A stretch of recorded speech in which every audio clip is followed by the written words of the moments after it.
Hello, everybody out there in YouTube land. This is your T-shirted historian, and we've got kind of a Dungeons and Discussions one-off special here. I'm here today with Joe from Biggus Geekus. Hello. And we've got Greg, Kringay, and Victor, who apparently is muted. Hello. Yes, there we go. Hello. Hi, guys. All right. So, yeah, big topic of discussion today. All right, so everybody has heard about the new system in place over at DriveThruRPG, and a lot of the content creators are not real pleased about it, to say the least. So as a result, there have been several people who are driving initiatives to start new companies to compete with DriveThruRPG, and one of them, the most recent one I've heard, is Joe and Joe's company. So you want to tell us a little bit about it, Joe? Well, there's not much of one yet. This is just a spin-off project from Biggus Geekus. I still have to build the website. I started this morning, and considering my day job and my family, I'm hoping to get it done sometime within my lifetime. Hopefully very soon. There's a lot of off-the-shelf software you can use to cobble together a website of this nature, and that's what I intend to do, at least initially. Hopefully, down the road, if I'm successful and there's enough adoption, we'll move to something a bit more custom. But right now, it's going to be off-the-shelf software. No, I mean, that's okay. I mean, you got to start somewhere. Yeah. A lot of people essentially, it's going to be just. I'm not going to say it's going to be a clone, but it's going to be the same kind of, but better, hopefully, experience for especially the creators. All right. Well, I hope so. My usual co-host Grim could not make it today, but he did have some questions for me to pass along. You released your mission statement out on YouTube a couple of days ago. Yeah. So lots of people are talking and asking questions, and I figured this is a good chance for everybody to, address you directly with these. I have at least one heckler in YouTube telling me that I'm dead wrong about everything. So, Huh. I mean, that's always going to happen. Sure. Yeah, Probably the same guy that's been stalking the basic expert on YouTube. Oh, yeah, I wouldn't be surprised.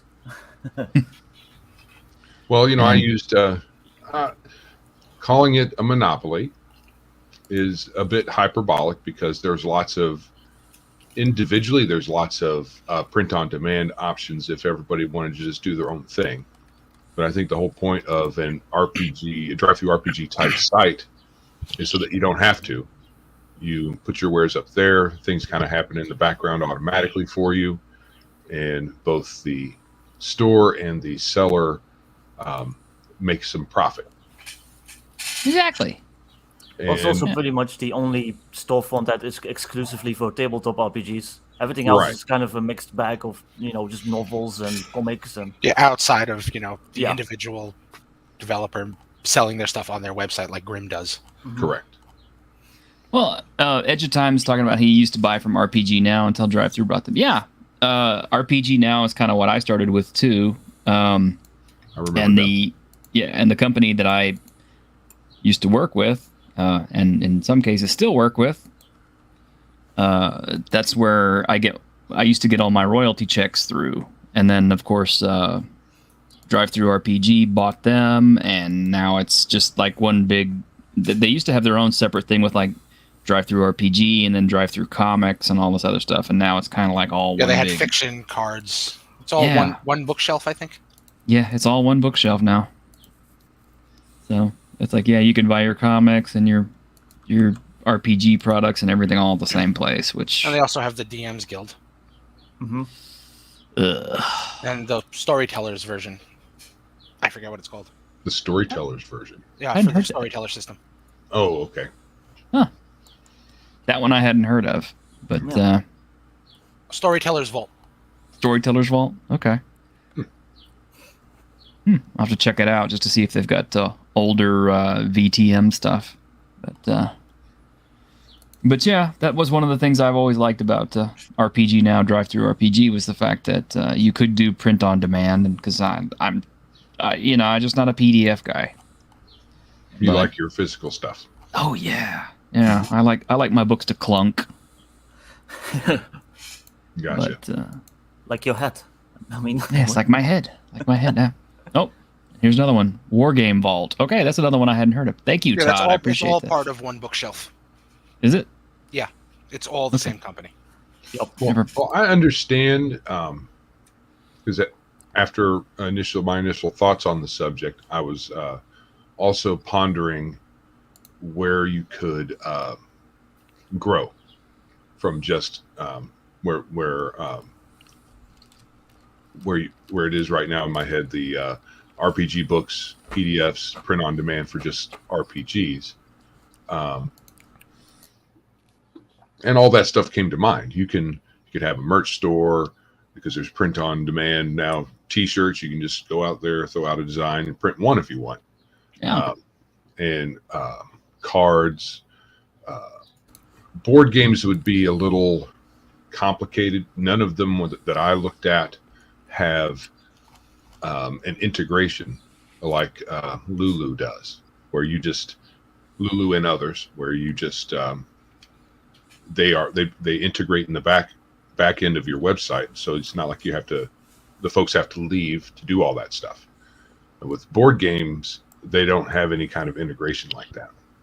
But there are print-on-demand board game companies on the internet. And also, Cool Mini or Not they're doing some stuff with apps and stuff with their board games, so it's coming. Right. Yeah. I like Cool Well, Mini. there's so many parts. It would be a long process. You would need like a 3D printer for some games. Right. And I also thought, well, what if someone wants to fulfill their own product? So if you want to print your own stuff at your house or your wherever business, you just want to use the system I'm putting up as a payment processor or whatever you want to call it. And we kind of like the way Etsy does, well, not Etsy, well, they may too. Mercari, all those little phone apps that are kind of, I don't know how popular they are anymore, but a few years ago, before COVID, they were very popular. People would take pictures of their stuff and sell it. It'd all be done through your phone. Nice. Yeah. And they would provide a shipping label that you just print off and package it up. So not sure how much that would segue into this, but it's something I thought of. Yeah. Well,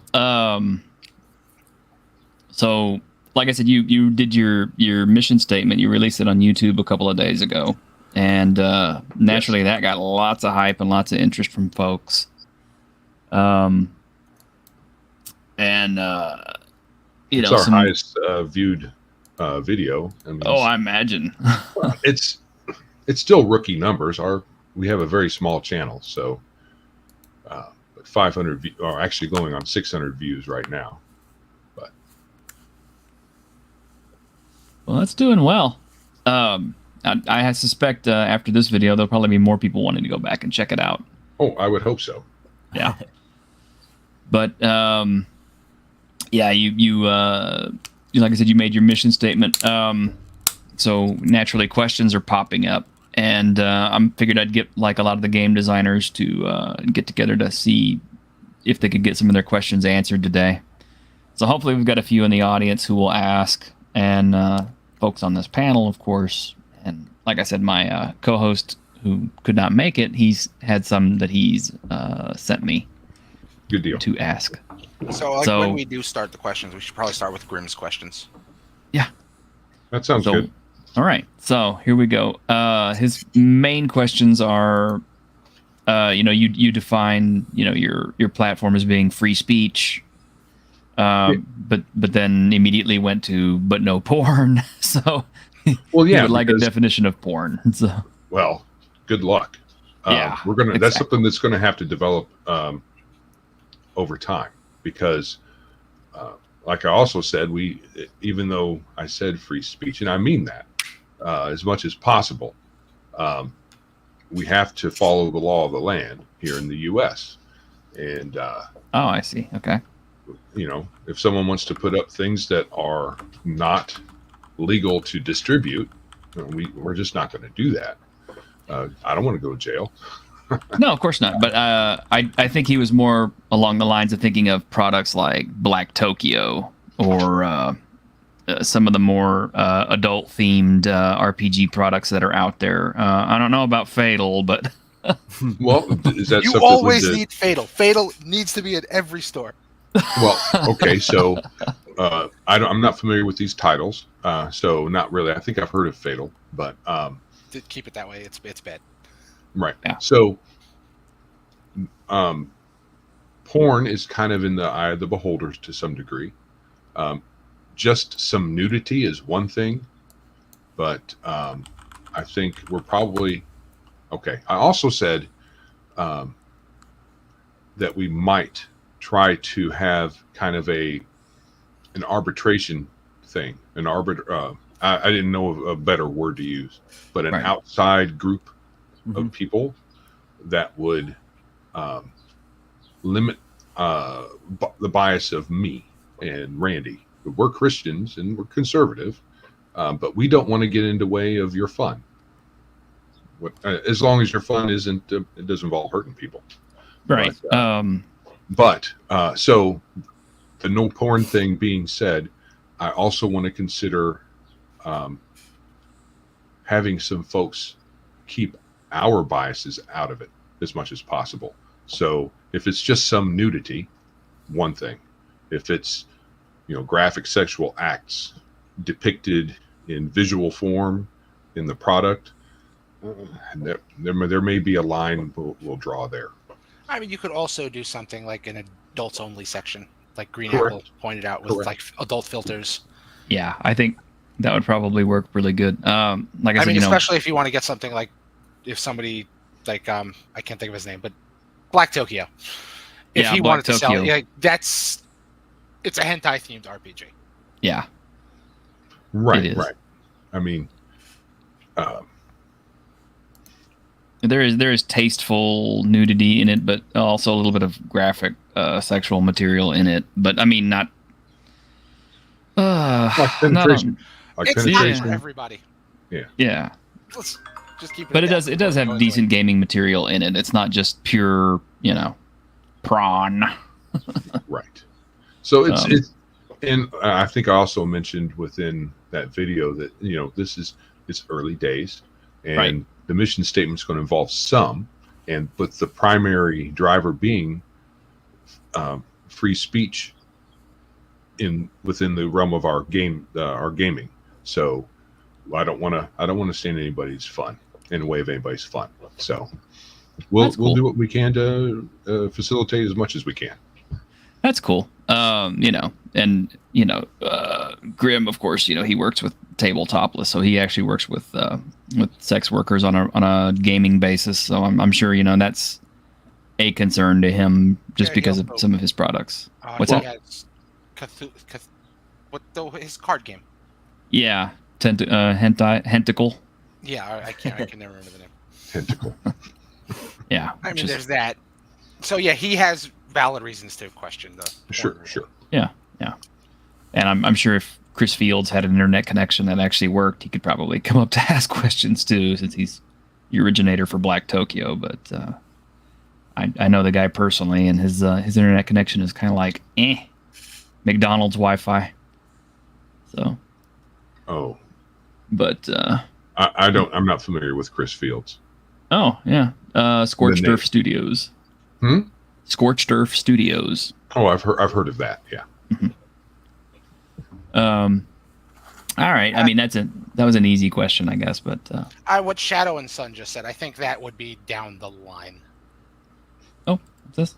Yeah. About no role-playing material like survival guides or military oppressive materials, non-role-playing game material like anarchist cookbook type things. Or? That would most likely be well down the line if they ever If go down that road. this is geek material, starting with RPG type stuff. I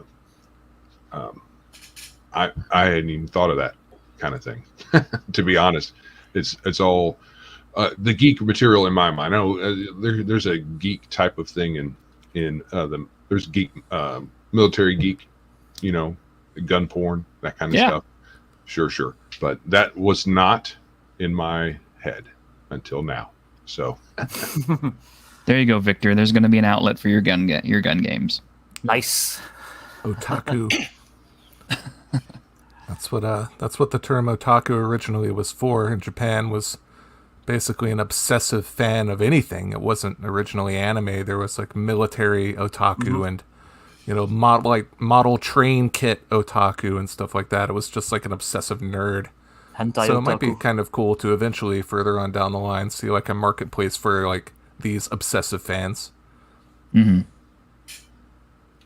Oh, okay. Here he's qualified. Says I meant survival materials that could be cross-pollinating. Okay. Well, I'm open to anything that is geek related. So I do have an email. So if someone wants to shoot me some examples, and we'll look at it. All right. I mean, that seems fair. Yeah. I mean, the fact that you're willing to even entertain the idea to me sounds much better than the whole draconian system of, if somebody complains about this, it immediately gets taken down for review, and Right. Yeah, and I'm sure on RPG, Drive-Thru RPG, if there was a gigantic gun on the cover, there's going to be some people whining about that. So I don't think so. I don't think the gun thing would trigger people on Drive-Thru RPG. Well, if it was here's how you build a gun. Oh yeah, that obviously, yeah. yeah. But just a gun on the cover of like a source book Yeah. or something. I mean, it's Right. it's RPGs. Yeah.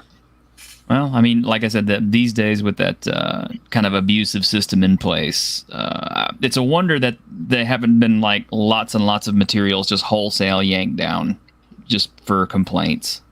So Has it gone into effect? I believe so. I've been, it's not like I've gone up there to complain about anybody to find out. So. Yeah, I barely use Drive-Thru RPG, so. Apparently 4chan were like reporting people kind of like in revenge. That's Oh. 4chan, David. That's 4chan. Yeah. Yeah. Shadow Incense says, good point. We dealt with crafting and terrain making. We'd easily make a how-to book on crafting, etc. Well, Yeah, that would be something good. like, I could see something like that. That's good stuff. Yeah. And it, that is kind of an interesting place. I mean, there aren't a lot of painting guides and stuff like that on Drive-Thru RPG. So Probably because YouTube does it so much better than a PDF would. true. And yet, Scale 75 still makes lots of money selling their guides. I'm not saying there's no place for them. I'm just saying, if you're going to look for painting tutorials, a video would be better than. I would agree. And Cal says, yeah, they'll ramp that up as an excuse to attack authors they don't like. Yeah, I'm waiting for that. They probably put it up just to like curb people's enthusiasm. So here you go. Drive-Thru RPG put it up in response to a single author. Sure. Yes. They did, but it's going. I think some people indicated that they have kind of cooled their jets a little. So I think it might have been a bit of a knee-jerk reaction on their part, and then they saw like the backlash, and now they're like, inching back a little. I wonder how much it was also engineered by some of the internal employees or the complainers, because that's how they get it done in other corporations where enough people whine about something, the corporation feels that they have to do something except nothing like what they should have done. Yeah. Green Apple says they've already been false reporting stuff. So, ow. Yep. I believe Red Room Studios had to deal with that. Yeah, Red Room Studios had to deal with that already. So That's what I was trying to remember. I had recalled something. But yeah. Yeah, violence. That's a good thing. Yeah, detailed breading of color schemes on various units and battle technical properties. Yeah, something like that might be cool. Kind of jumping a little off topic, but let's see. The other thing he wanted to ask is, he says, how do you avoid the fash dash that has torn down a lot of alternative media?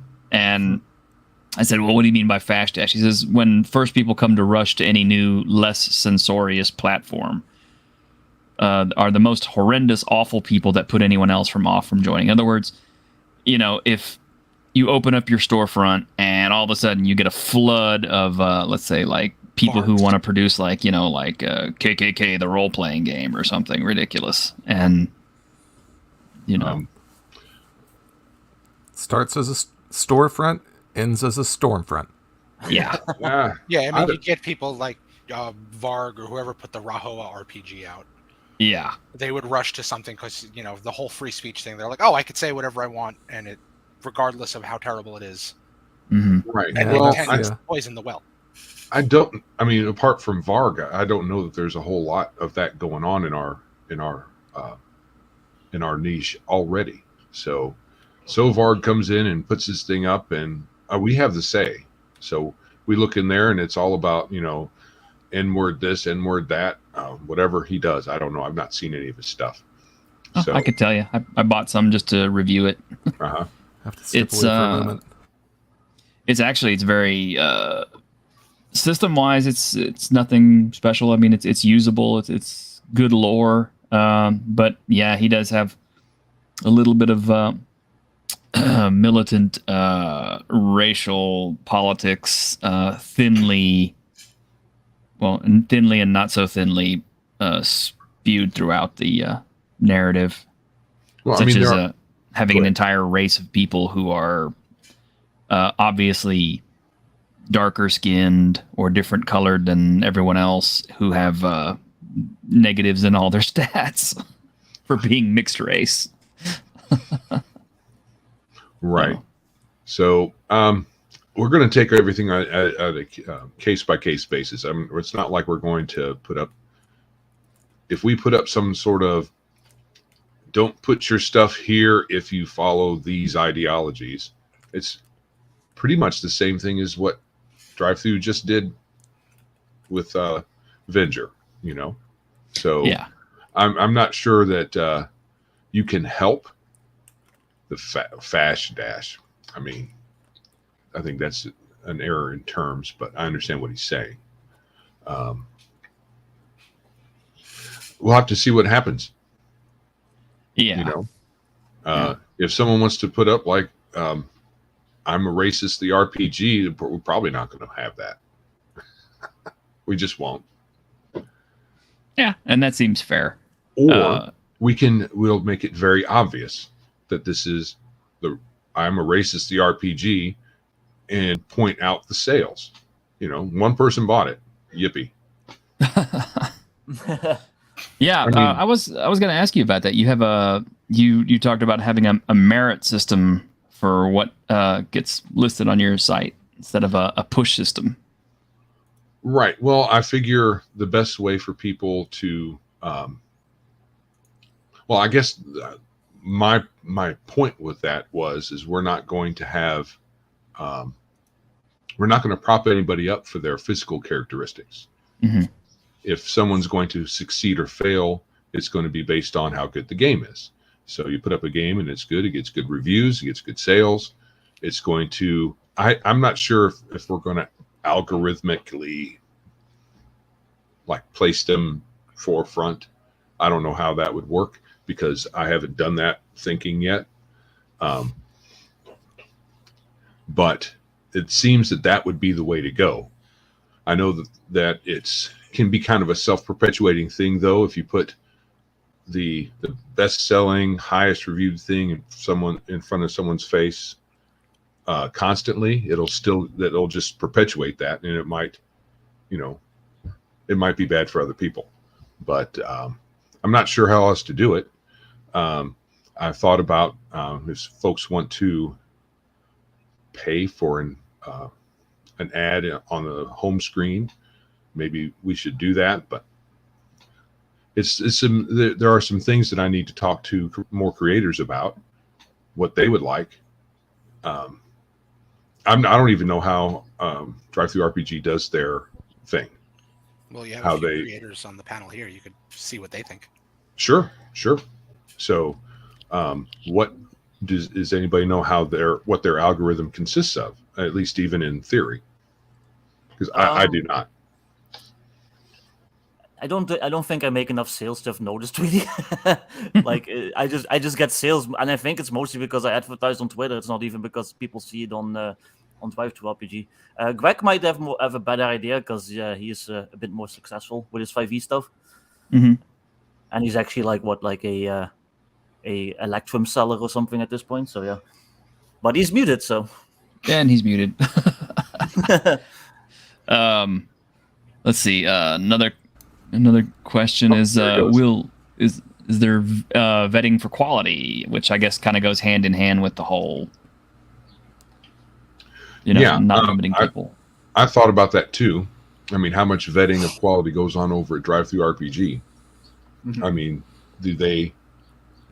I don't know what level of submissions I'm going to get. So, what sort of vetting I'm going to have time to do. And of course, you don't just want to have anything show up there, because you never know what's going to show up in the product description, or the front page might be, or the front cover, and then the preview. It might end up being a joke, and ha ha ha, you didn't look at this, and now there's a bunch of boobies all over your site. So there's got to be some kind of vetting. The way Drive-Thru RPG does it is that you start off unverified, and they basically look at your upload for like a couple days, see if it follows all the rules and all that stuff, and then they approve it. And I think you have to have at least like 2 or 3 products that have been selling for like a month, and then you can request verify me, and you have to email and ask them personally. And once they've done that, and they can trust you that you know how to follow the rules, then you can just upload whenever, and they don't look at it anymore, basically, unless somebody complains. Right. So that doesn't sound like too bad of a system right there. Yeah. Give somebody the chance to show that they're professional, and once they do, yeah. Let's see. A few of his other questions. Let's see. He's got a few more. He's like, I really wish he had been here, but says, will users be able to upload directly, or do they have to go through an intermediary? Which I think is basically the same thing that Victor was just saying.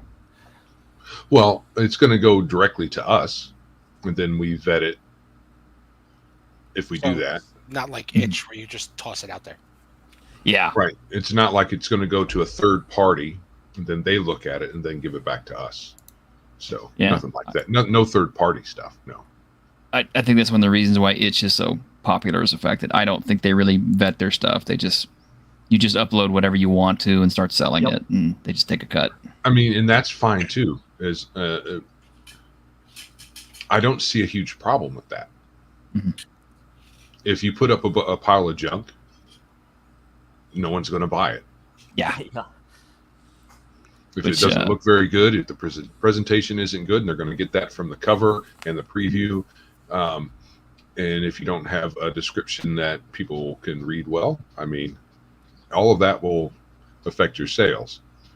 Sure, but sorry, itch.io probably has a fairly sizable staff. So let's say in a worst case scenario, someone uploads like a child porn thing.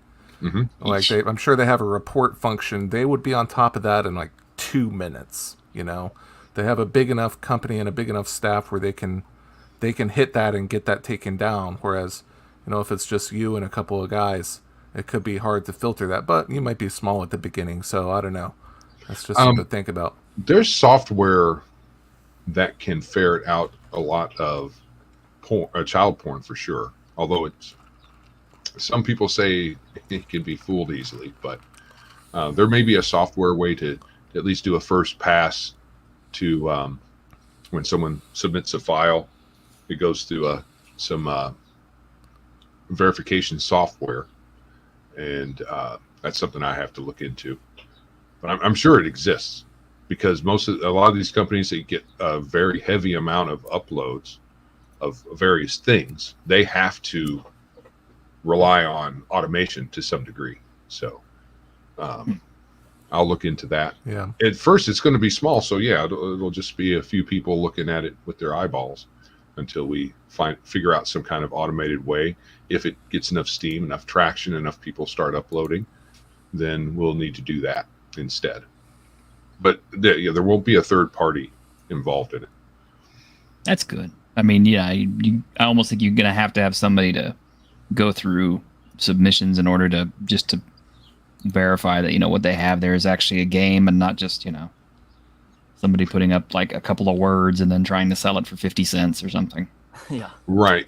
It's this is, a lot of this is going to be thinking on my feet when we're talking here. So it occurs to me that I can't just let unlimited uploads without some sort of vetting, because if someone wants to just throw a bunch of crap in our system, it will take up space on whatever drive it's on, and it'll cause problems. Mm-hmm. So there has to be at least a first pass. Yeah, this looks like a game. It looks like it's okay without going through it with a fine-tooth comb, and then I'm not sure how long that process would take because I have a day job, so there's going to be some delay. I can understand that. And yeah, Green Apple's making a whole bunch of good points here. Yeah, it's not enough to make your own marketplace. You also have to protect it. You do. I hope you're subbed to this channel, Green Apple. I haven't seen you on here before. Let's see. And I think he's got one last question here. And it's a big one. I know everybody who's wanting to work with you is probably going to be asking this question: is what is your cut? Yeah, I was going to ask that too. Right. So Randy and I talked last night about that. He wants to go as cheap as we can and still function. And I agree. At least we're going to be under 30% for 30 if you're exclusive, 25 if you're non-exclusive. Right. We're going to go below that. Both of those. And I'm not sure if we're going to worry about exclusive or not. Yeah. I don't care. I mean, I kind of hate that system. It's kind of silly, but yeah. I understand why it's an incentive. So it's a little bit more of a cut for an incentive to just stay in the one place. And I get that kind of, but initially, I can't expect anybody to want to be just exclusively with our system. They're going to want to feel it out. Mm-hmm. So hey, Raven. What's up? Yeah, good to see you, man. The standard is 10%, but you can actually set it to 0. They don't care. They're just like, yeah, if you want to give us something, do it, but you don't have to. Right. So I think I can't give a hard number right now, but it's going to be under. We're going to be at least 5% under. I can tell you that right now. Nice. 25% at the most. It's probably going to be below that, though. Got to be competitive. So yeah. I can't say, okay, you can come over to us, pay, and you'll get the same amount of money for a lesser experience. It's going to be lesser at the moment at the outset. There's no, I can't pretend that we will have a drive-through RPG their full experience as it is. Yeah. At least as good as that or better. I would like to. It would be nice.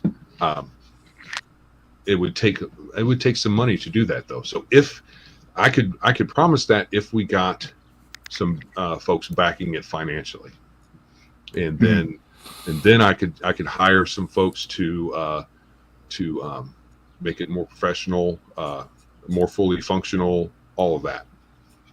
And I think Shadow's already volunteering to help out. It's time to review material. I do think you're going to have like a lot of people who are going to be wanting to help out with this project, because there's a lot of folks out there who are pretty upset with DTRPG right now. One of them, in fact, is Raven, who I just brought into the chat. Yep. Yeah, I canceled my account with them altogether. Wow. Well, Okay. I downloaded all the updates to all 161 titles that I had from them, and then I was like, that's it. That's enough for me. Drive-thru does not dictate to me, a 43-year-old man, what he can and can't buy, what he can and can't read. That's just out of the question. If I'm offended by something, I just don't buy the damn thing. Correct. Mm-hmm. That's the idea. That's how it should be. And I don't know if you heard much of what we've talked about up to now, Raven, but I know I said no porn, but I'm also open to having other people beyond that determination to keep our biases in check. Well, one of the things I was thinking about today was like part of my mind was just kind of mulling this whole thing over, and I'm walking around trying to just grabbing a few odds and ends. So I have a lot of time on my hands doing that. And one of the things I thought about was, especially with Miguel and Sylvia's rich exploitation adventure sexual holocaust. Yeah. And even Venger's Rainbow Crystal Utopia, they were yanked down pretty quickly, and I doubt that anyone who reported these things could actually specify what it was that was so offensive. And one of the things I was thinking is, if you purchase a title and you find something offensive, wouldn't that make a more credible report? Would be to cite what exactly was so offensive and what violated the terms of service there. Yeah. A lot of these complainers don't.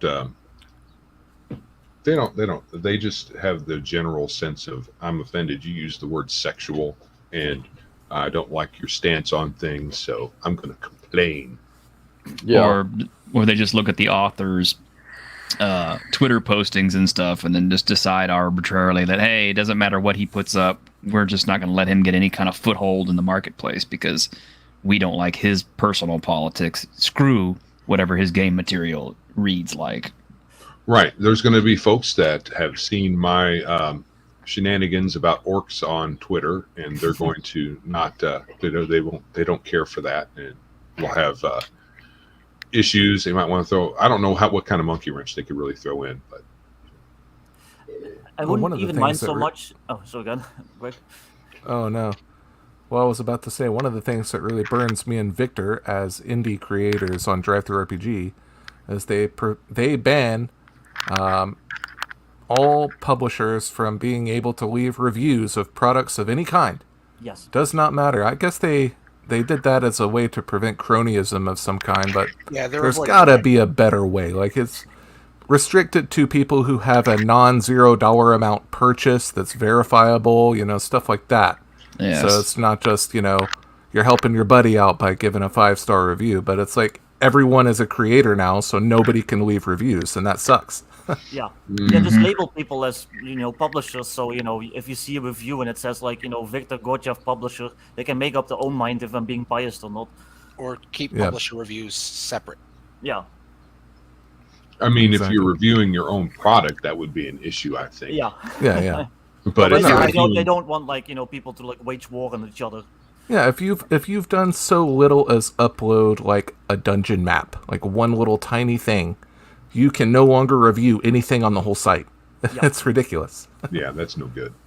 Yeah, the games that I've worked on in the past are still being sold through DriveThruRPG, and unfortunately, because I don't physically buy a copy, because obviously I get comped one by by the publisher.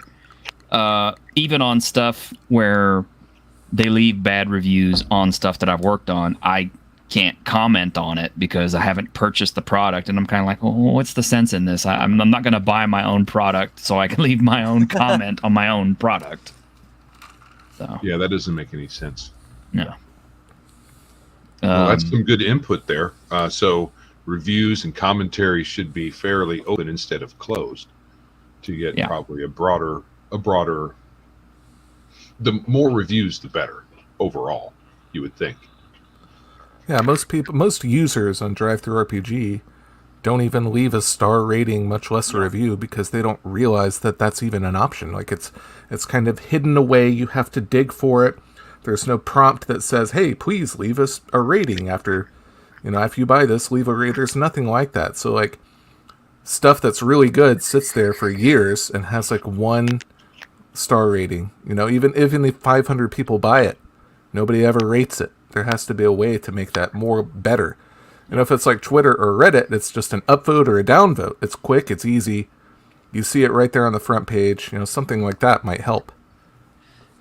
You're making me feel guilty, Greg, because as I look on DriveThruRPG, I have 1,226 unreviewed titles purchased. So now I feel bad. What well, else you to can't do? review them. You can't review any of them because you're a creator, right? Yeah, so that's true. That sucks. Yep. Yeah. Or Yeah. I got to write stuff down. I'll forget. See all this gray hair? It gets in the middle. It gets in between the brain cells and keeps me from doing stuff. Yeah, I was gonna say before, like the one thing that irks me about the way DriveThru handles things is that they take the product down when they get a complaint. They don't just go and verify what the complaint is about, take a peek. It's like, oh well, this makes sense. Okay, now we're gonna take it down. Like no, the taking down is just automatic. So somebody will just complain, and then you might lose your revenue for like days or even a week or longer. Mm-hmm. Guilty until proven innocent. Yeah. The anathema of all democratic process. What was his name? Legacy Game Mastering even pointed this out. He said, even if it comes back up after that 2-week review, it's still not a win because you've lost the initial sales. Mm-hmm. And this is basically a way of giving the hecklers a veto into the bulk of your sales. Yes. It seems like they're just offloading offloading vetting to unpaid people. Mm-hmm. To me, I mean, that initial sales, you want that. And they have great customer support otherwise. Like they respond really quickly. They respond like personally to emails. It's not just some automated stuff, but I don't know. They do things weirdly. Yeah, I'm kind of curious. I have not seen this in action, so I don't know if this can be done or not. But I wonder if you couldn't deadlock a product behind review indefinitely just by people continuing to report it. You know what I mean? Mm-hmm. Well, Sounds like that's something that could happen over there. Yeah, and see, that sounds like something that could happen over there. Like, you complain about a product, and then they pull it down for review, they put it back up, and then you get someone else to do it, and it gets pulled back down for another review, and you could indefinitely deadlock somebody out of ever but at getting a certain sale. point, they would just yank it. Yeah, and after a certain point, they would just yank it. Yeah, which is even more unfortunate. According to some of these analysis sites, the annual estimated revenue for DriveThruRPG is about $6.95 million. So the fact that they haven't been able to update their website in 8 years, or the fact that they have all these outdated processes and technology, it doesn't make any sense. They're making hand over fist. What are they doing? Yeah, how long have they had that? Hey, here's what the new site's going to look like. Yeah, that just and it keeps changing. I've seen that for at least like 2 years now, I think. And it's always different every time you click on it. Mm-hmm. Yeah. Yeah, Well, Todd makes a this good is what point I'm there. saying. Like with the reporting thing, if they said this comes from verified purchasers who've actually read it and can cite, specifically what the problem is, that I would probably still have a problem with it, but not as much. But when they say upon complaint, your product will be removed, that's what I'm like. Good luck. Good luck with your business model. I'm not sure. That to me smacks of we want to have a safe space, and Exactly. Yeah. It's like, what would happen if I just went over there and, me and a few of my buds, not naming names here, but we went over there and we decided to make a complaint against thirsty sword lesbians. Mm-hmm. Mm-hmm. yeah, they probably wouldn't listen to it. Exactly. No. But even if we continued to report it, I mean, they would probably say, "Oh, that's abuse." No one would complain about that. Yeah. So genders and skin colors will get protected, certain ones, most likely. I mean, it's possible that, well, with when we were just talking about, apart from Venger, The Red Room. Black Tokyo. no, the one that just got taken down recently. Oh, Red Room. Yeah. Red that Room, was right? Red Room, Miguel yeah. Ribeiro, he's not. That sounds fairly not white. They are from Portugal, I believe. Which Yeah. to us Europeans, that's white. To you Americans, I don't know. That might be Brown. UC. A lot of Those there are- are. I lived in an area with a large Portuguese population. They're considered white. Yeah. They're European. Right, Yeah. but I've heard folks similar would say I'm not white when people Yeah. attack them with racial stuff or whatever. Well, I know I've- it's It's a not very going to American get. thing, but yeah, it's really good. I've talked to them personally. I'm pretty sure they don't consider themselves to be white. They're Latinos. And a lot of Jews don't consider themselves white either. Yeah. A lot of them are very pasty, but they're a different ethnic group, and Yeah. that's fair. That's fine. I don't care. I But want yeah. everybody. Well, I tell you one thing that's not going to get taken down is Coyote and Crow.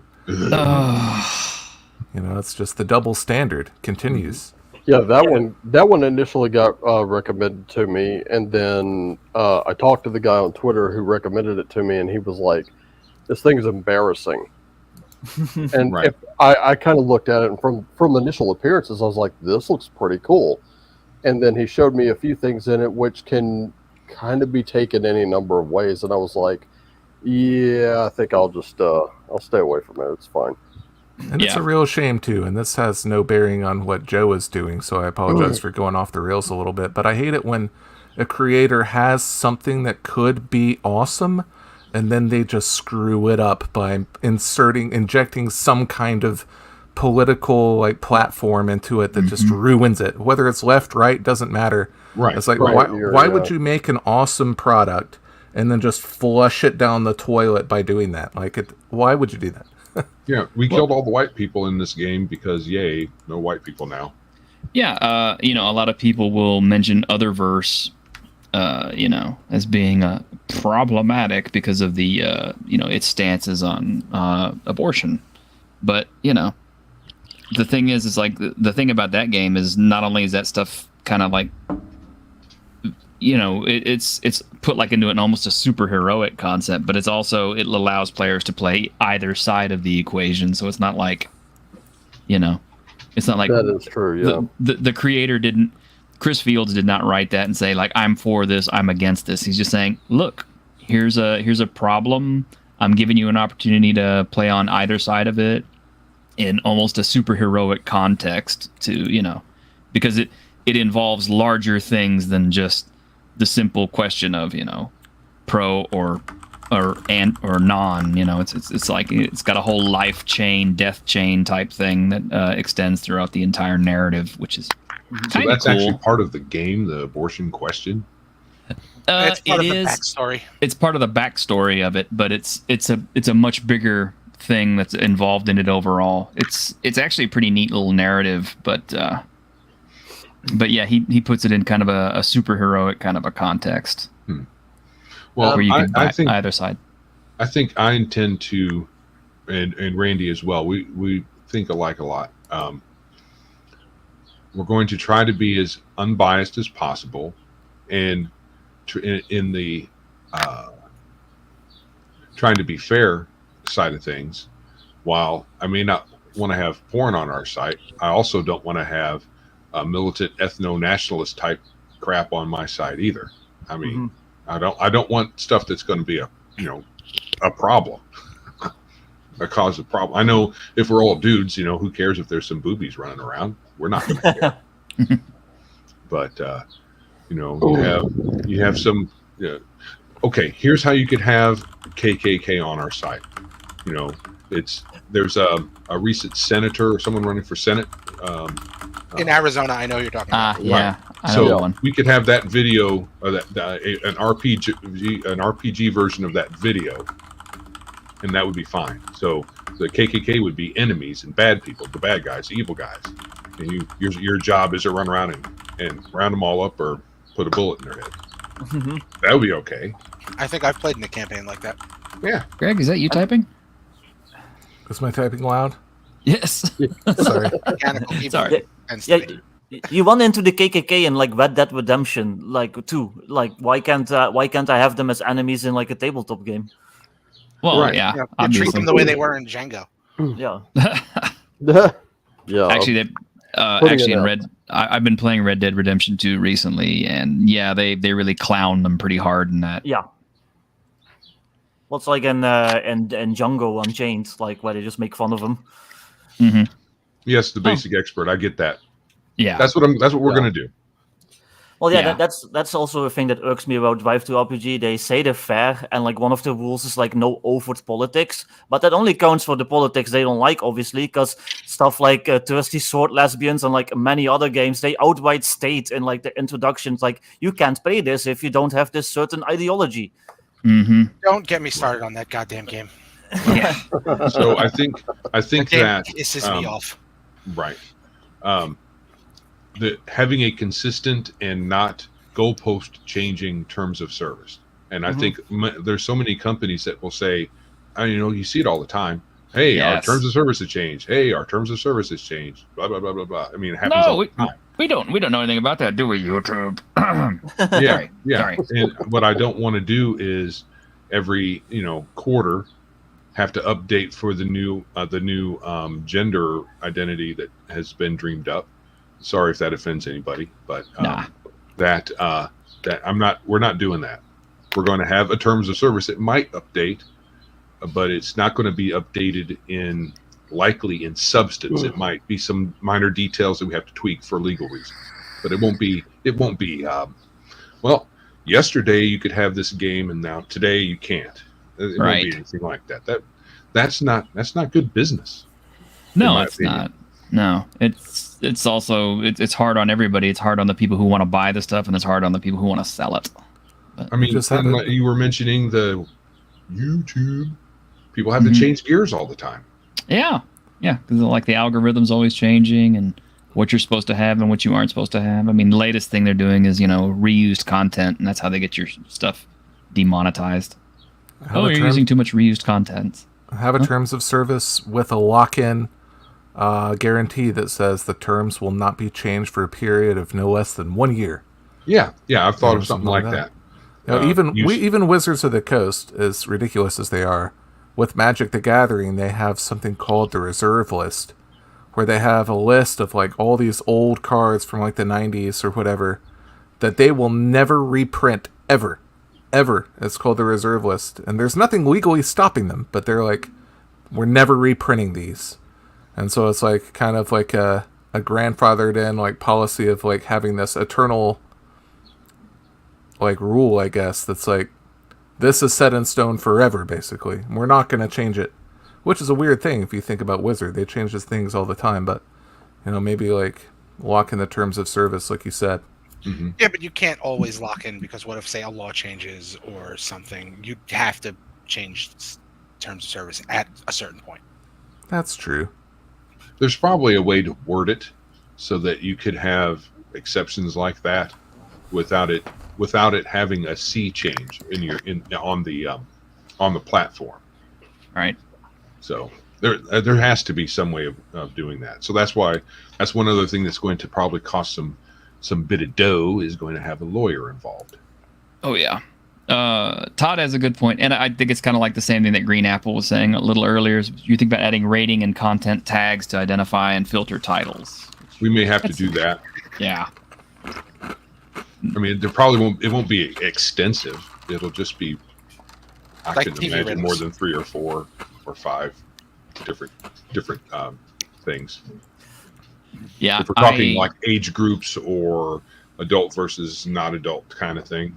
I'd just be happy as long as you have like a filter that just tells me it's like OSR products versus 5e products. Oh, sure. Yeah. Yeah. System filtering. Yeah. Filtering. Yeah. Well, that's really essential. Yeah. That, There's so many systems. on one of the earliest threads when I first announced what we were going to do, someone said, you need to make the search function actually work. Yeah. Apparently it's not very good. Well, It's I can okay. say this: like when I go to Lulu, if I try to look up Miguel or Sylvia or the Red Room, I basically have to dig and dig and dig for their titles. But I do find them, but not through the search field at all. That's on Lulu. Yeah, it's on Lulu. I've never tried to look for Grimm's titles through Lulu. I usually just go straight through his post-mort Yeah, that's how I site. do it. I but go to his website and follow the link to Lulu. I wonder how hard it would be to do his stuff. Well, let's find out.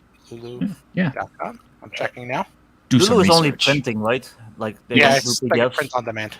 Yeah. Well, no, they do PDF and Mobi and ebook as well, or EPUB as well, from what I've seen. Oh, I'll have to look at that then. I thought it would only print on demand, so I hadn't bothered yet Oh, because no. I'm not at that point yet. So Oh no, not the first time I ever heard of Lulu was last year when I joined a pagan organization. I'm not going to name names here, but most of their most if not all of their books are done through Lulu. So that was the place to go. And when I first ordered from them, it took a couple weeks to get just this one book I ordered, and I was like, man, next time I'm gonna wait for it on Amazon. But when it arrived, I was like, man, they handle books so much better than Amazon. I actually got it intact. Yeah.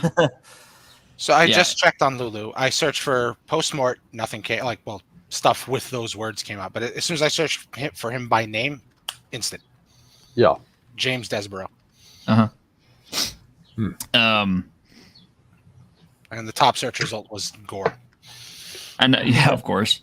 That is something I'm kind of curious about too, Joe. As I've already stated, I'm a big fan of books that go thunk and not click click click click. So I am curious if you're going to have some sort of a print on demand availability for PDFs and stuff. As long as it's not a huge technical issue, the top ones that I've looked at, they all have an API that you can use in the background where you don't even have to leave the site. So that's what I intend to try to do. So as long as the integration is something at my level, programming and web development is much more a hobby for me than it is. It's not my job. I'm a mailman. And I was in the tech industry. In that case, Joe, you deliver books better than Amazon. Thank you. Thank you for your service, sir. Oh, That's right, cool. folks. Joe will hand deliver your stuff. Everywhere in the world. I'll be there. So I was in the tech industry years ago, and through a series of self-inflicted wounds, I am now a mailman. So, yay. It pays well.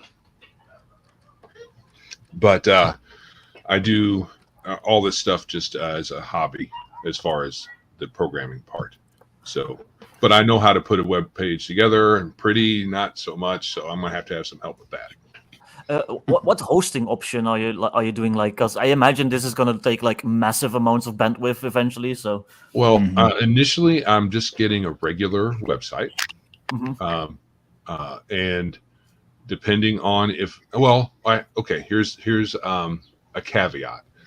My thoughts were initially just get a regular shared hosting website. We probably all have, and then if the uptake and adoption is good, I will migrate to a dedicated server.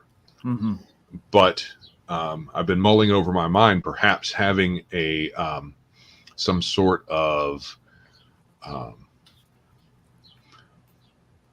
sign up's not the right word, just a market research type of form on the Biggus Geekus site, and say, if you're interested in this service that we want to offer, put your email address here. So if we get 500 people, we probably will just go straight to or more, certain amount. I'm not really sure how many I should consider a breakpoint to go to the dedicated server. Research on that. Excuse me? You'd have to do a bit of research to figure out where the breakpoints are and when you would switch over. because it's not cheap to get a dedicated server. Yeah, no. It's about that's why I was low curious. end. It's $100 a month over on HostGator. So, yeah, you might end up having to build a custom server farm or something for it, but right. So I'm thinking we would have a dedicated server, and then have some mirrors located strategically. But that's all going to cost some money. yeah. I've even thought of using a CDN for the content, and just having a dedicated server for handling traffic.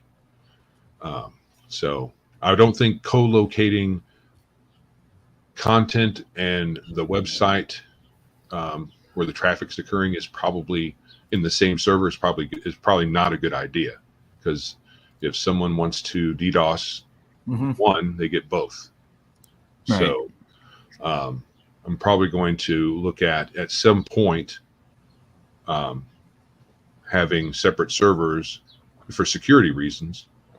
One is going to handle the traffic end, one's going to handle the content, and it might even have a third one for customer data, so that there's no way it's going to take some work to get the sensitive stuff. Yeah. That's a good idea. All right, I have this feeling that you're probably going to get a lot more of a response than you initially imagine. I honestly, that's kind of how I feel, because there's enough dissatisfied people out there who will want to give a new platform a try. I mean, that's just my gut feeling, but you're the first options in general. Well, you're the first YouTube channel that's reached out to want to talk to me about it. So if I get more of that, then that's a good thing. If we put up, like I said, a page that just has, put your email here and let us know that you want the service, that's another thing. But getting people to go over to a website and filling out even just a one field form is, like pulling teeth and hurting cats and all that stuff. So it'll take probably more than that even to figure out what the initial reception is going to be like, and we probably won't be able to figure it out until it happens. Yeah, that is true. You also don't Redshift want to rush competition into is it. healthy. Yeah, part of me wants to have a workable solution out, not something pretty and not something that has every single feature that we're talking about, but something that's workable, like end of the month. But considering I have a day job, it may not be possible. But I want to get it. I want to strike while the iron's hot. If I wait too long, and people just like, I guess drive-through's not that bad. Yeah. I don't want that either. So No, definitely not. But consider this for just a moment. WWE back in the 1990s, they were on the verge of financial failure, and that's because WCW was poaching all their talent. They had more money, they had more everything, but in the end, WWE had its attitude era with no polish, not a whole lot of light and spectacle, very little, if any, kind of polish there. But their competition had all the polish in the world, and WWE still came out on top and bought them. right. So it really, I don't consider drive-through having much polish, to be honest. they really don't. But they They probably don't have need just the polish. true, because they own all these. They own like DM's Guild. They own War Gamers Guild and like several others. And they're also recently announced an integration with Roll20, if I remember. oh boy, Jeez. Yeah. So on that, some thinking I had just today was I want the website and the identity of the website, whatever we're going to call it, and all that stuff to take a back seat to the content. So you're in a website and you might have to look at the search bar or the tab to see what the name of it is, in my opinion, because the important thing is the content. So we don't need the website design to be anything but very clean. Mm-hmm. And what's Like important 1990s is, Amazon. huh? As I said, like 1990s era Amazon, which worked. Yeah, clean worked, and it was fast. fine. We don't need a whole lot of whirligigs and bells and whistles and all that other stuff. It just needs to work and be out of your way. We don't need the Dragonlance animations. No. Oh my gosh. I can figure out how to do all that stuff, but it takes time and we don't need it. No. You click a button and then the thing happens. You don't need a bunch of nonsense. Yeah, I mean, Radji's had his he's had his site going for a while now, and it's pretty basic, but it works. I get my books from Finland, and So. Speaking of which, I know he'd be another one who'd probably be interested in your site as well, because I know that he's raised a big stink about DTRPG and their new policies. I mean, His video is why I made mine. I'm sorry, what? His video is why I made mine. Yeah, he's the one that kicked this whole thing off. He kicked that hornet's nest, and my cowboy hat off to him for doing it, because that's like he said, Drive Through RPG. The sales from that site pay his rent even on the worst of months, and he's putting that on the line. And I gotta say, like, I've got a couple copies of Lamentations, and I have yet to read them. And I understand that his game can be kind of controversial because there's a fan base that either loves it intensely or there's a group that just outright hates it. But ask me anything. I spent 5.5 hours talking to him. Nice. But I gotta hand it to him. Whether you love or hate his game, that takes some serious, intestines and spine of adamantium. That you don't just go staring down the barrel of a gun and licking it and going, come on, fire. You just don't do that. He did, and I gotta say that is some old West show of courage there, and I gotta tip my hat to him for that. Yeah, Grim has put up videos about a DTRPG, or Basic Expert, who does business with them, has put up videos about it. Red Room has put up videos about it. All of the content creators out there, whether they feel threatened or I should say, whether or not they release products that may be on the chopping block or not, are releasing things, and we're seeing more and more of it. Mm-hmm. Has Pundit talked about it? I have not checked Pundit's site. I imagine he's probably, if he hasn't, he probably will. I believe he has. He did respond to my Twitter thread, wanting to know about get involved in things. Right. He asked what the business plan was because he wanted to know what that was before. What was the word he used? Before signing off on it or whatever. But, and I threw Pundit a link to the show today before we started, so he had a chance to come on and ask you, but I don't know, he may be busy and stuff. I don't know what he's got going on or whatever he does. He just might be doing magic or something. And, I posted a response, and it was not dissimilar from what we've been talking about, but Cal. we are going to put up an OnlyFans site just for that. We need to make money somehow. We're not thinking outside the box. So very much. Tabletop role-playing games in the raw. Yeah. Well, you may need to. You may need to talk to Grim about that. I think he's got the hookup with some sex workers who can help you might you be out. stepping on his toes if you try that. If I want my marriage to be over tomorrow, then I will call him. But okay. I think my wife would balk at me appearing in the buff with sex workers on the YouTubes or wherever. I'm just saying, you do tabletop RPG in the raw, and when they subscribe, it's just us playing rules as written, Real bro SR. Well, can I pimp one thing out here? Absolutely. Speaking of nakedness. Okay. So we have a contest, a giveaway contest at our YouTube channel, podcast thing, and we're trying to get to 250 on the we're very small, 250 on the subs. We're at 249. At 250, we give away something, and Randy hasn't figured it out yet. And then I posted on Twitter today that if we can bring our subs up to 500, I will quit drinking Mountain Dew. What? Are you Yeah. crazy? Yeah, I see that. So, plus there will be a giveaway. I mean, that's not the only thing. I love Wow. Mountain Dew, but I can't get it here. By the way, Joe, really? you're officially at 250. Oh, when did that happen? Probably he Woo! just Tried. subscribed. Yay! Right. Thank Yeah. you. I was dude. already subscribed, so I couldn't help. Yeah. But Yeah. yeah, I have been getting a lot, almost. I mean, it's like 99% good traction.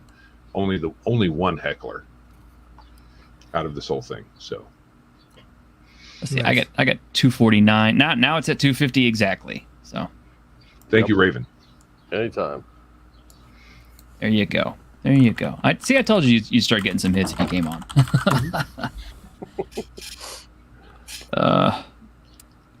Yeah, the whole controversy aside, even I think just having more options for like as far as sites go that sell like tabletop games, I think that's just good for the hobby in general, rather than just like one site that owns everything.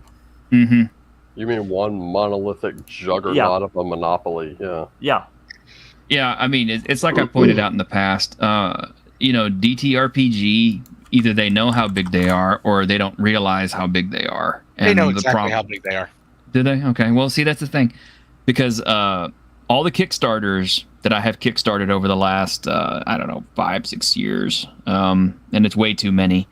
But, if they had any kind of product links, like for RPG stuff, it always linked up to DTRPG. So it's like you can't,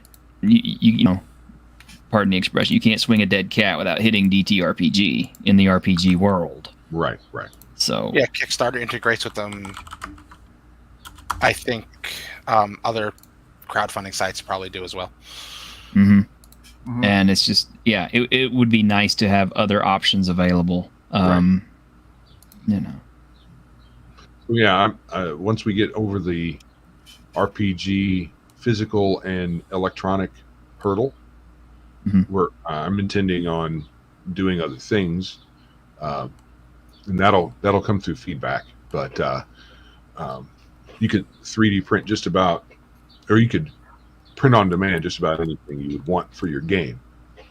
And for merch like T-shirts, hats, mugs, all that stuff, all that's print on demand. Mhm. And I would like to add that as part of the general geekiness of the site.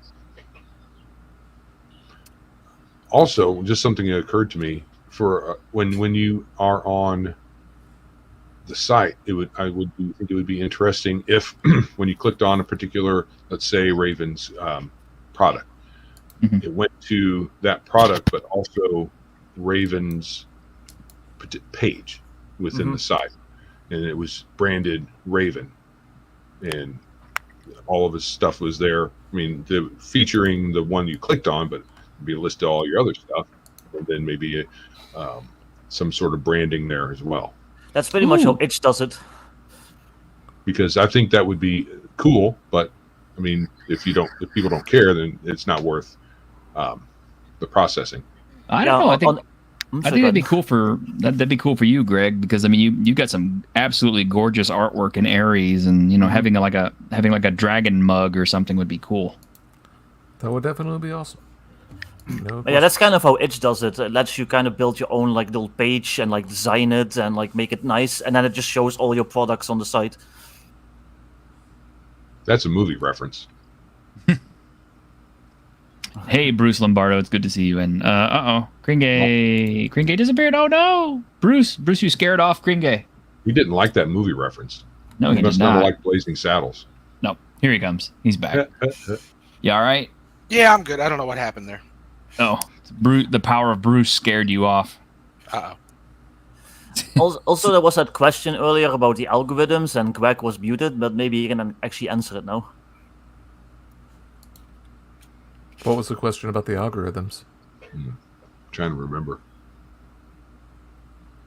how How they work for the individuals. sellers. Yeah, over on drive-through. Oh. Oh, Okay, we're getting it, Cal. We're doing the Dutch thing. Okay, fine. Let's just do it. Let's get it out of our system. Did you know Holland invented chicken and waffles? Really? Before that, you can only get chicken or waffles. But they were the first to put them together. Black people all over the world would be forever grateful to the Dutch for that. You do know the Dutch started the slave trade. Those motherfuckers! I mean, you know. That's funny. Honestly, I didn't even think of that clip when I started going off in the Dutch. I was just trying to insult Victor. You can insult me. I make more fun of the Dutch than anyone, so. That's true. That's true. You do. And hey, Bruce Lombardo, I'm glad you're here, man. Fuck with the farmers. It was a fun game, Bruce. I didn't get to see the whole thing, but what I did get to see of it is like, yeah, fighting the giants and everything. That was great. Todd Zurcher says being able to support email lists on the back end would allow you to support crowdfunding projects, and that's a bandwidth drain too. Yeah, there is that. Mm-hmm. What is that in reference to, though? Things like Kickstarter. Kickstarter integrates with one bookshelf to. That's how they deliver their PDFs. Mm-hmm. It just gets automatically added to your account on drive-through. Yep. Ouch. well, what it was about the algorithm, if you guys asked about that, is I'm not even sure quite how it works. Probably among all of us here in this panel, I might have the most sales. I don't know. But from what I can tell, the number of ratings you have on a product and the number of sales. So let's say I'm an Electrum seller with like 15 5-star ratings, which is really good. That would make me show much higher up on the search results and much higher in it. Let's say they're about to do their July sale, which starts tomorrow, where it's like Christmas in July. All this stuff is like 25% off.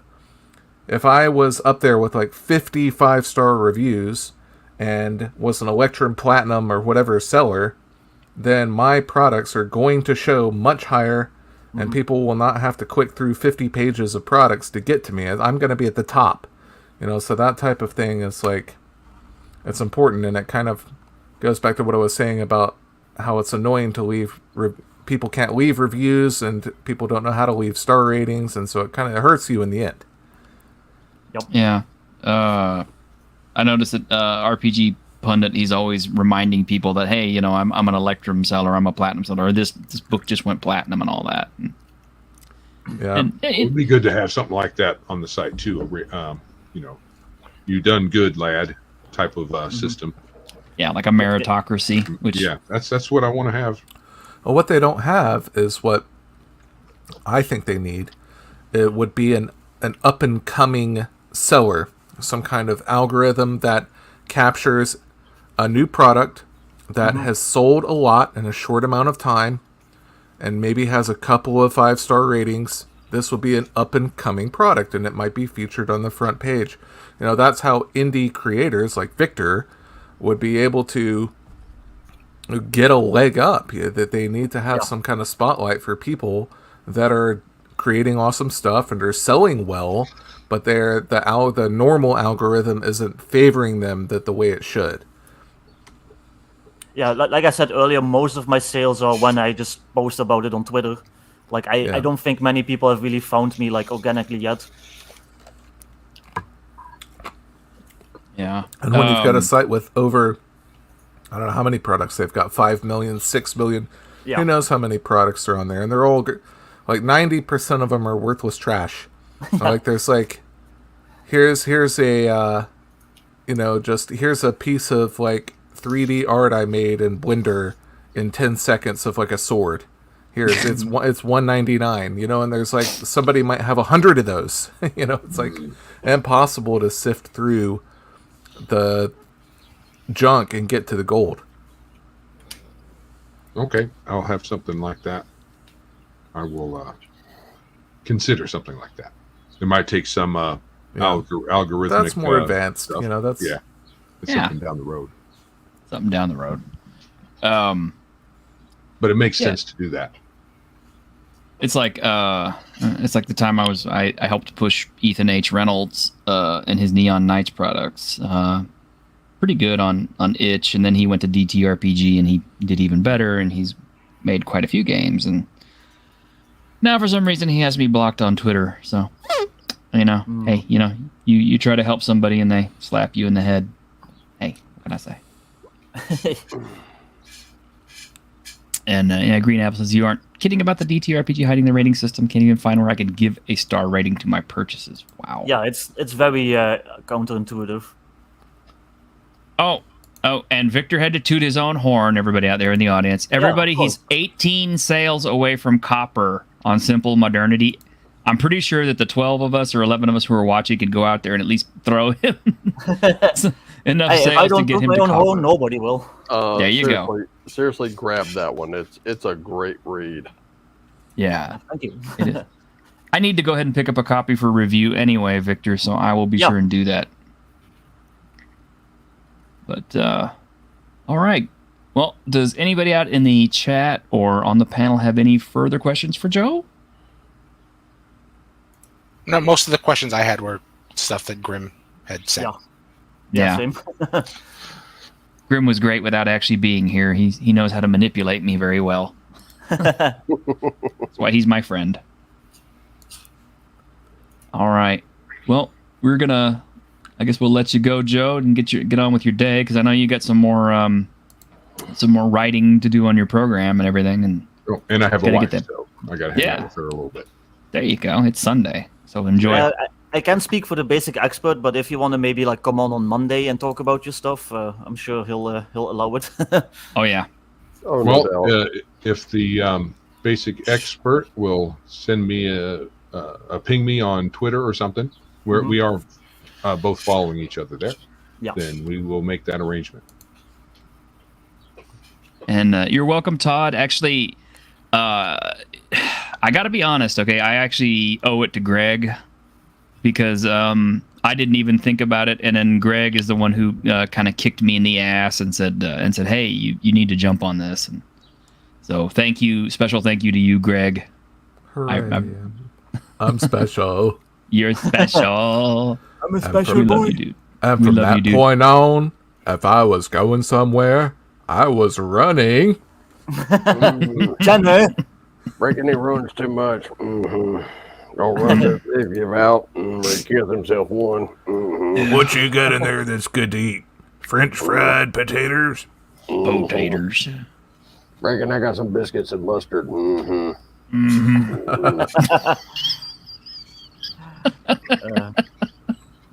All right, guys. Well, y'all have a great rest of your day, and we'll see you. Oh, yeah. Before I forget, I got to shill this one more time because I'm so super duper excited about it. But on Tuesday is my big day. Well, it's another big day for us right here. Let me go ahead and hype us real quick. This Tuesday at 9 a.m. CST, the tabletop RPG interview to end all TTRPG interviews. Mark Reinhagen. Hagen? Mark Reinhagen in conversation with the T-shirted historian and Grim Jim. Questions, answers, snide comments about Russia, everything you never knew you wanted to know about White Wolf, Vampire the Masquerade, and Mark's newest fantasy horror masterpiece, Lost Lawn. Subscribe to the T-shirted historian on YouTube. The show will be at 9 a.m. CST on Tuesday the 12th of July. Be there or don't, I guess. You can always watch it back later. Yeah, I'm gonna have to watch that one back later because I'm gonna be at work during that time. Which that early morning is tough for everybody. But That's why I work nights, so I can be there on Tuesdays. I'm doing there it. you go. Yeah, I'm pretty excited about that one. I have been following Lost Lorne up on Facebook with Mark for a few years now. And he's getting ready to kickstart here in a couple of months. So yeah, he's excited to get some publicity for his stuff. And Yeah, I'm I happy gotta to talk check to that him. one out. Definitely. But all right, folks, y'all have a great day. Thank you for being with us. And yeah, if there's other YouTube sites out there, you guys are catching this. Yeah, hit Joe up because the dude needs a lot more support to get this off the ground. Let people know that his services are needed, wanted, and appreciated. Thank you. Thanks for having me on. No problem. Anytime, Joe. Y'all take care and have a great Sunday. Look, the Dungeons and Dragons ride!